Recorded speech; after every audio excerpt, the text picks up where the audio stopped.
Hey there, it's Scott with HVAC Technician Sales Secrets. Welcome to today's training, welcome to today's video. And what I want to go over with you is why you should work off of a checklist.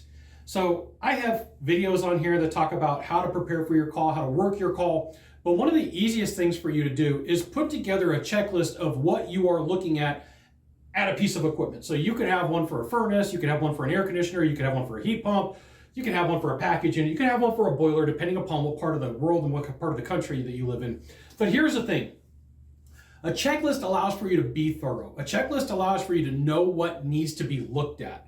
And there's gonna be a time where you get distracted. The homeowner comes out to you like, hey, do you want some lemonade? Hey, do you want a cookie? Hey, do you wanna meet my significant other? Hey, do you wanna meet my daughter? Hey, do you wanna meet my son? Hey, I wanna show you my car.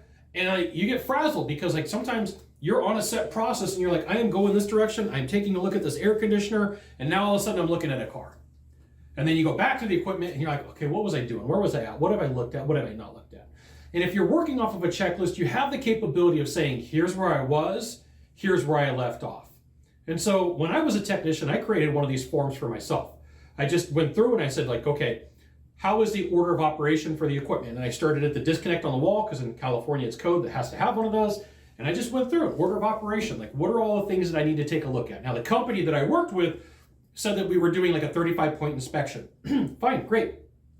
I took the list of everything that they did, I put it into one sheet, I typed it up myself, because sometimes you got to put in the work. Sometimes your company's not going to be like, hey, I got this perfect thing for you. Sometimes you have to create your own. So I created my own checklist. And I went through and voltage, FLA, RLA, amp draws, capacitors is what the homeowners call them. And I started writing down all the numbers and all the information and all the rotations on the fan, anything you would need, PSI for high side, for low side, for temperature.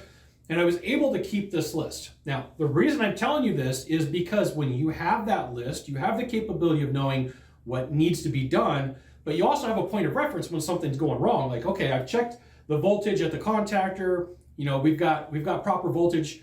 I've checked the capacitor, but there's still a problem with the fan motor. How are the seals? Are they leaking? Are there things going on? Is the fan blade bent? Is the motor not getting full voltage? Is there something coming off of the contactor? That list allows for you to go back and take a look and see what's going on. And so I have this belief, in order to speed up your sales process, you have to slow it down.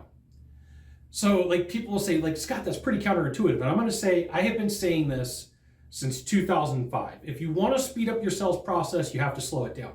And so I was watching a football show where they were interviewing some football players. Now, I'm not a huge football fan. We could talk about women's beach volleyball all day long. I'm in. But football, not so much. But the guy was a Hall of Famer, and he was saying, hey, when you get really good at the game slows down. And so I was watching this interview 2005.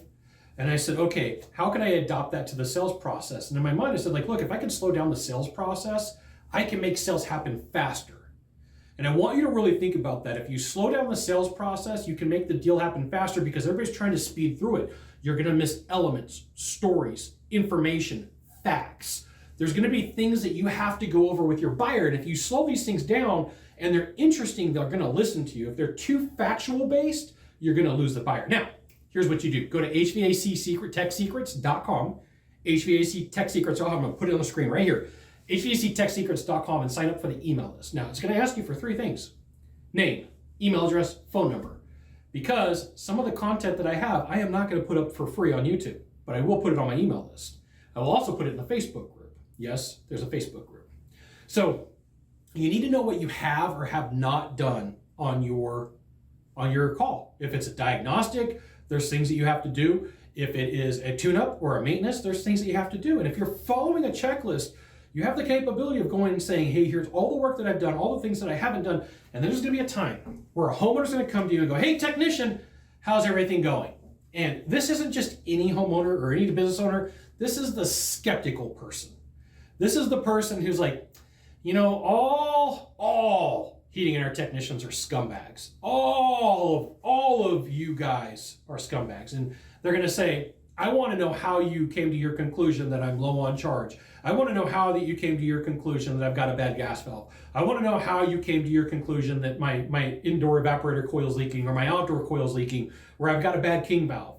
You're going to be able to go, hey, look, take a look. When I show up at a job, my role and responsibility is to do these things.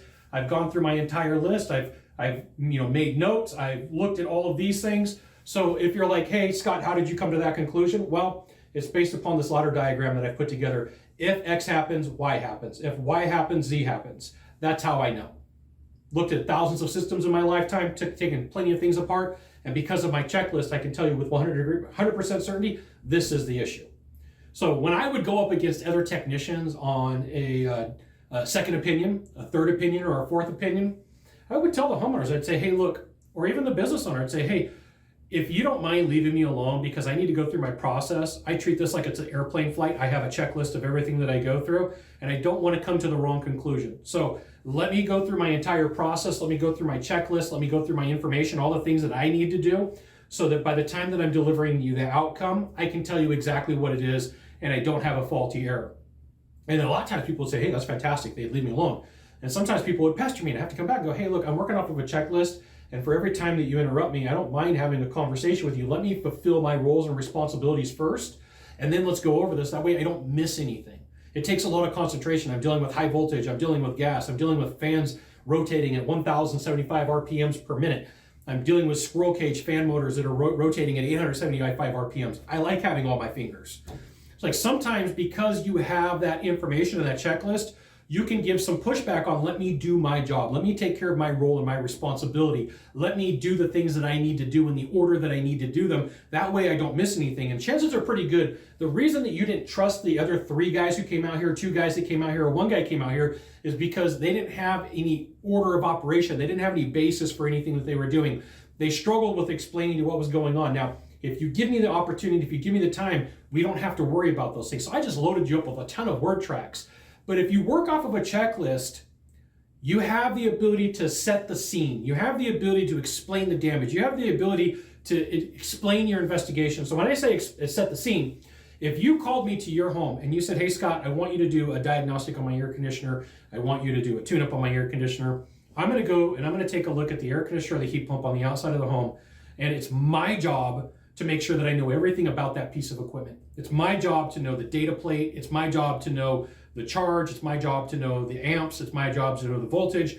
But it's also my job to clean up the scene around it, because I have this belief that if you make the scene better, the area around the air conditioner, the heat pump, or even the furnace, than what it was before you got there, people are going to see that you pay attention to details, okay?